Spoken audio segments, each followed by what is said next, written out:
Cruising is back, and that means a whole new range of domestic itineraries on offer, as well as a new to Australia ship that will soon be calling Down Under home.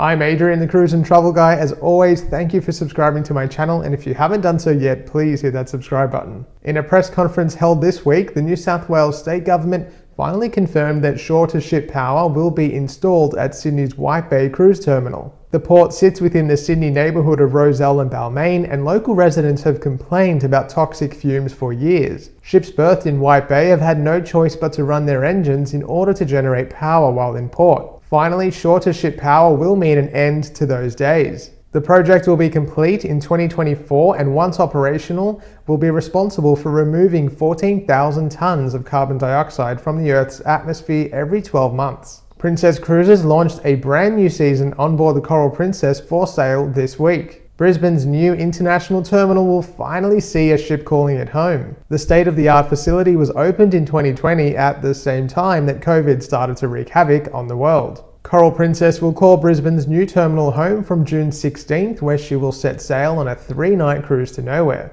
You can learn more about that new season by watching my video, clicking the link in the description below or the box above. With all the excitement of the last week or so, people had begun to have reason to suspect that Royal Caribbean was going to pull the Radiance of the Seas from the Australian cruise market. The ship was due to sail on a Trans-Pacific voyage down to Sydney, where she was going to remain for the summer season. Avid cruise lovers and fans had noticed that the Radiance of the Seas listings were removed from the Royal Caribbean website, and then rumours began to swirl. Royal Caribbean subsequently announced on Monday morning that in fact, Radiance of the Seas would not be returning to Australia as planned and would instead sail from New Orleans and Texas. The news was a bitter pill to swallow for cruisers and travel agents alike. After 2 years of rolling cancellations, many cruisers had already lifted and shifted from other suspended voyages to these now cancelled Radiance of the Seas cruises. And for agents, it was another round of crisis management, having to manage cancellations yet again.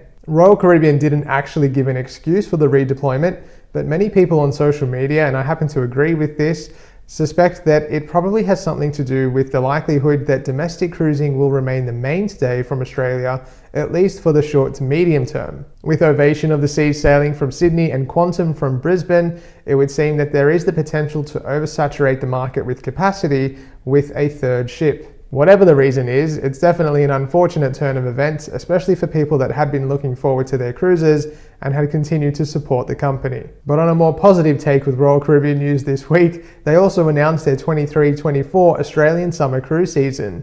And with that announcement came the news that many had already suspected: Enchantment of the Seas will be calling Sydney home. Enchantment was built in 1995 and is one of the oldest ships in the fleet. However, in 2005, she received a comprehensive update, which included most notably a stretch. She was sliced in half and a 22-metre section was added to her middle. No judgment, I feel like I have a 22-metre section added to my middle every time I cruise as well. The stretch means that Enchantment clocks in at 302 metres in length compared to Radiance of the Seas' 293 metres. She has a gross tonnage of almost 83,000 tonnes compared to Radiance's 90. If you prefer a smaller ship by today's standards, Enchantment might be for you. And for anyone who sailed on sister ship Rhapsody of the Seas when she was based in Australia, I think you'll feel right at home on board Enchantment. One of the highlight cruises in the newly announced season is a 34-night epic circumnavigation that takes in both Australia and New Zealand. If 34 nights is too long though, you can choose to do a 16-night segment from Sydney to Perth. That one departs on February 14th,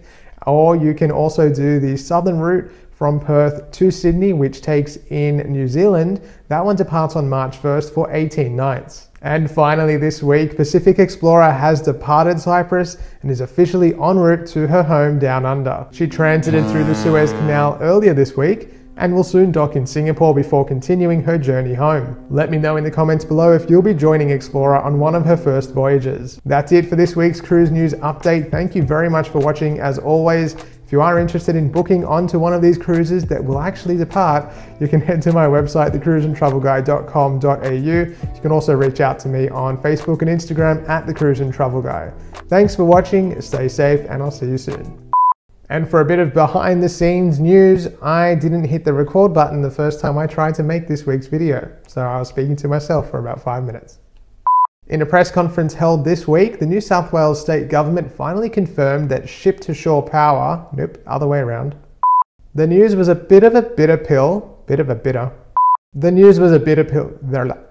If you 34-night voyage that takes in the complete circumference of Australia and half of New Zealand.